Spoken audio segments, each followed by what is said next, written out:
Ang sektor ng industriya. Ang sektor ng industriya ang kinikilala bilang sekundaryang sektor ng bansa.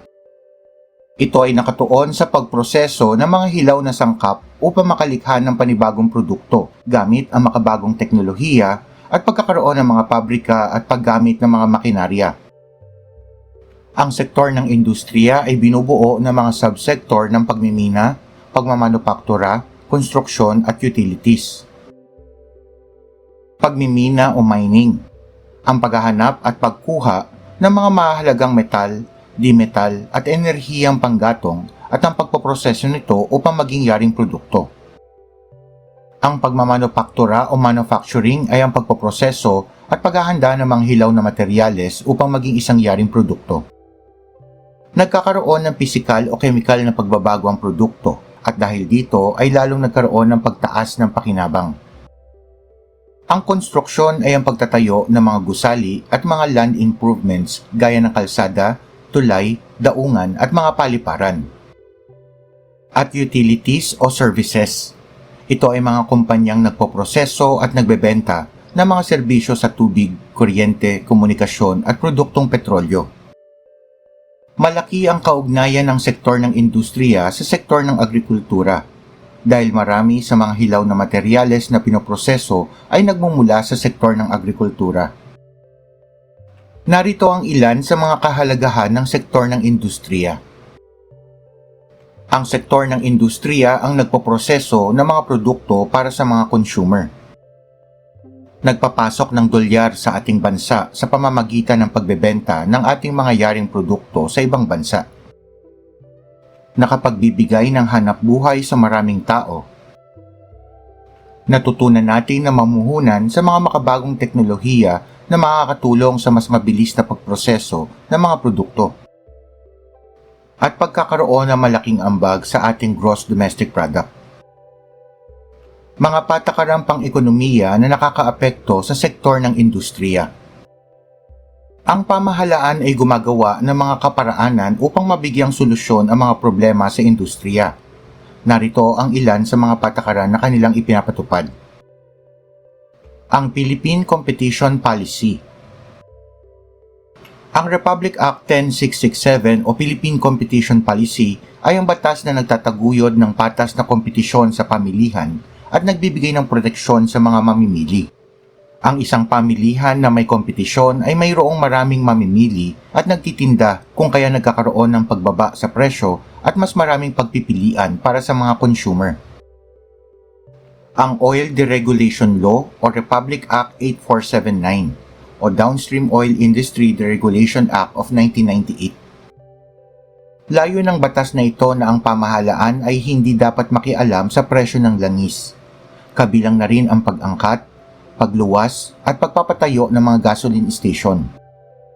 Nais din ng batas na ito na magkaroon ng malayang pagpasok ng mga korporasyon ng langis sa bansa upang magkaroon ng kompetisyon sa pamilihan. Malaki ang tulong nito sa pamahalaan dahil hindi na nila kailangan pang magbahagi ng subsidiya o tulong pinansyal sa tuwing may pagtaas sa presyo ng langis. Ang mga polisiya sa micro, small, and medium enterprises. Malaki ang tulong ng mga MSMEs na mabawasan ang kahirapan sa pamamagitan ng paglikha ng trabaho para sa lumalaking lakas paggawa ng bansa.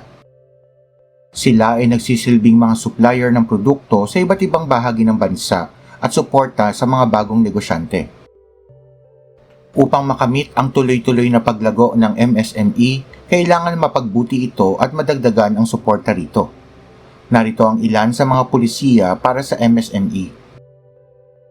Ang Magna Carta for MSMEs.